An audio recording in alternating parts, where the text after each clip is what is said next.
بالله من الشيطان الرجيم بسم الله الرحمن الرحيم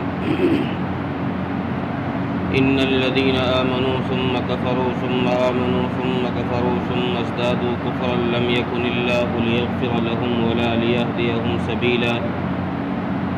بشر المنافقين بأن لهم عذابا أليما.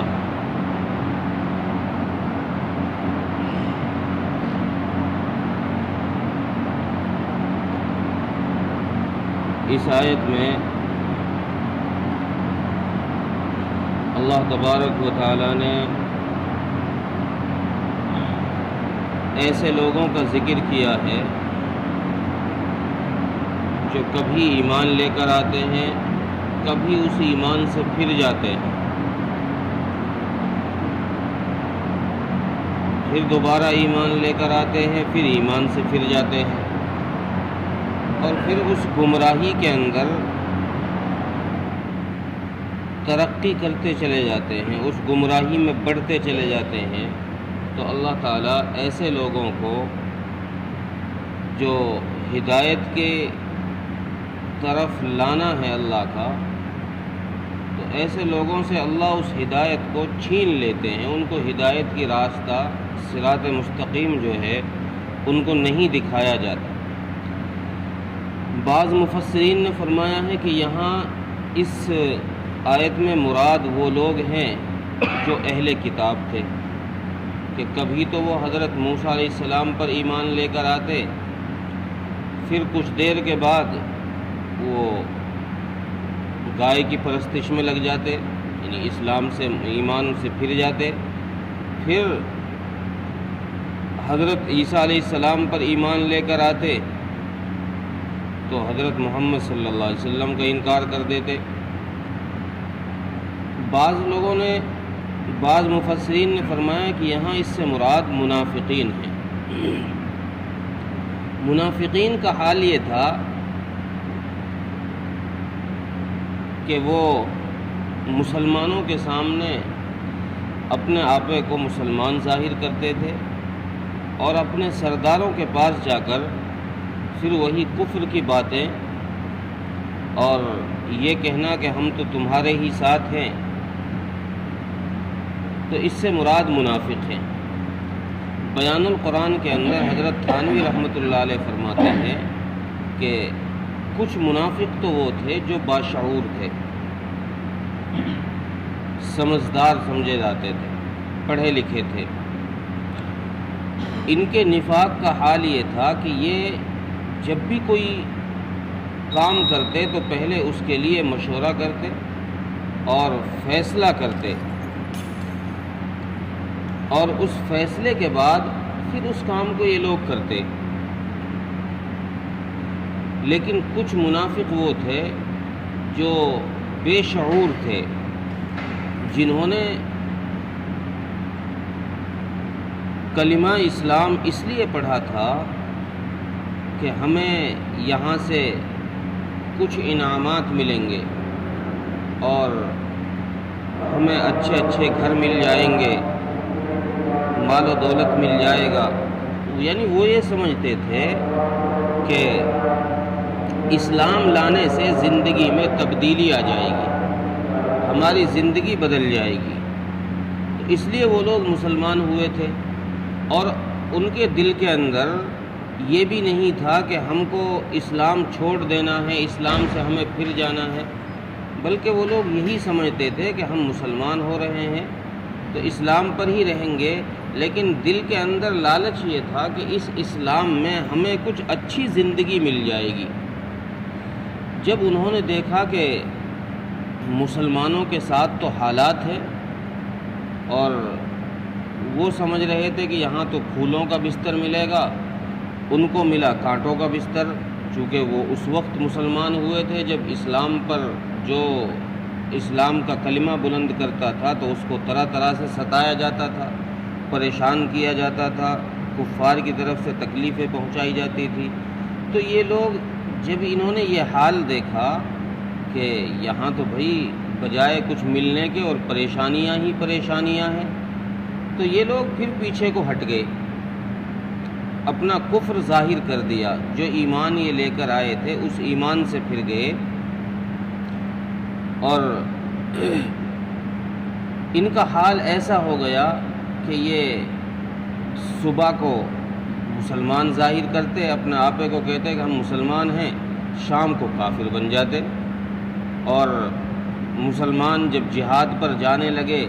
تو ذرا ذرا سے بہانے بنا کر جھوٹی قسمیں کھا کر یہ لوگ جہاد سے رکنے لگے،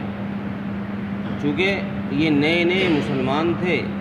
ایمان دل کے اندر اترا نہیں تھا، گہرائی میں نہیں تھا۔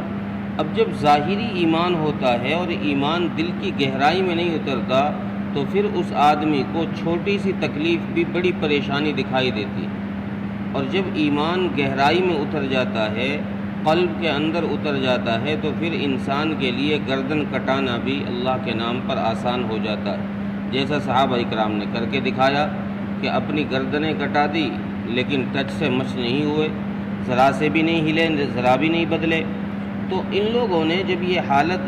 اللہ تعالیٰ نے ان کی دیکھی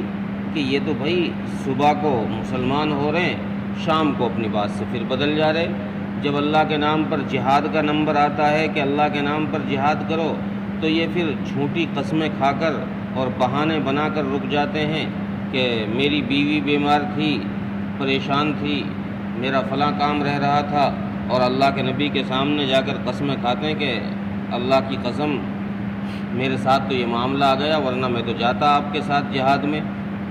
تو اللہ تعالیٰ فرماتے ہیں کہ جن لوگوں کی ایسی حالت ہوتی ہے، یعنی ایمان اندر میں نہیں اترتا جن کے دلوں میں، تو جب وہ کفر کی طرف لوٹتے ہیں اور اس کفر کے اندر وہ ایسے بڑھ جاتے ہیں کہ پھر ان کا ہدایت کی طرف لوٹ کر آنا ناممکن ہو جاتا ہے۔ اس لیے اللہ نے اس آیت کے آخر میں فرمایا لم یکن اللہ لیغفر لہم ولا لیہدیہم سبیلا، کہ اللہ ایسے لوگوں کو بخشے گا بھی نہیں اور ان کو سیدھا راستہ بھی نہیں دکھائے گا۔ اس کی وجہ یہ ہے کہ مفسرین فرماتے ہیں کہ انسان جب کوئی گناہ کرتا ہے تو اس کے دل پر سیاہ نقطہ لگ جاتا ہے، پھر اگر توبہ کر لیتا ہے تو وہ سیاہ نقطہ دھل جاتا ہے، صاف ہو جاتا ہے، اگر توبہ نہیں کرتا اور گناہ کرتا ہے تو دوسرا نقطہ لگ جاتا ہے، تیسرا لگ جاتا ہے، اس طریقے سے اس کا دل ایک دن بالکل سیاہ ہو جاتا ہے، اور جس کا دل سیاہ ہو جاتا ہے اس کے لیے پھر ہدایت کے راستے بند ہو جاتے ہیں، اللہ تعالیٰ اس کو اسی کے حال پر چھوڑ دیتے ہیں، اس کو سیدھے راستے کی توفیق نہیں دیتے۔ اگلی آیت میں اللہ تبارک و تعالیٰ نے جس بات کا اس آیت میں اشارہ کیا تھا، اگلی آیت میں اس بات کو صاف کر کے فرما دیا کہ نبی جی آپ ان منافقوں کو عذاب کی بشارت دیجیے، خوشخبری سنائیے۔ حالانکہ کسی کو سزا کے لیے کہنا کہ بھئی تجھے کل پھانسی ہونی ہے تو یہ اس کے لیے خوشخبری تھوڑی ہے، یہ تو اس کے لیے دکھ کی خبر ہے، لیکن قرآن نے بطور استہزاء، بطور مذاق کے منافقین سے کہا ہے کہ دیکھو تم جس لالچ میں گھوم رہے تھے کہ ہمیں کہیں سے کوئی لڈو ملے گا، ہمیں کہیں سے کوئی نفع ملے گا، کبھی تم مسلمانوں کی طرف آ جاتے ہو، کبھی تم کافروں کی طرف چلے جاتے ہو، تم یہ سمجھتے ہو کہ کافروں کے پاس ہمیں عزت مل جائے گی،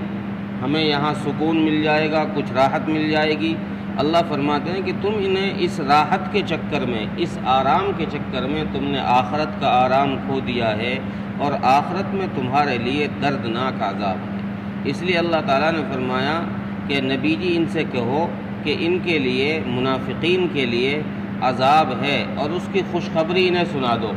یعنی مذاق کے طور پر کہا جا رہا تھا کہ ہونا تو یہ چاہیے تھا کہ ان کو عذاب کا آپ سنا دیجئے، لیکن اللہ فرما رہے ہیں کہ ان کو عذاب کی خوشخبری سنا دیجئے کہ یہ لوگ جس لالچ میں دنیا میں ادھر ادھر ہو رہے تھے، کبھی مسلمان کبھی کافر، کبھی مسلمان کبھی کافر، تو ان کے اس لالچ کی وجہ سے ان کا ٹھکانہ آخر میں جہنم میں ہوا۔ ترجمہ دیکھیں، ان الذین آمنوا ثم کفروا ثم آمنوا ثم کفروا ثم ازدادوا کفرا، بے شک وہ لوگ جو ایمان لے کر آئے پھر کفر کیا، پھر ایمان لے کر آئے پھر کفر کیا،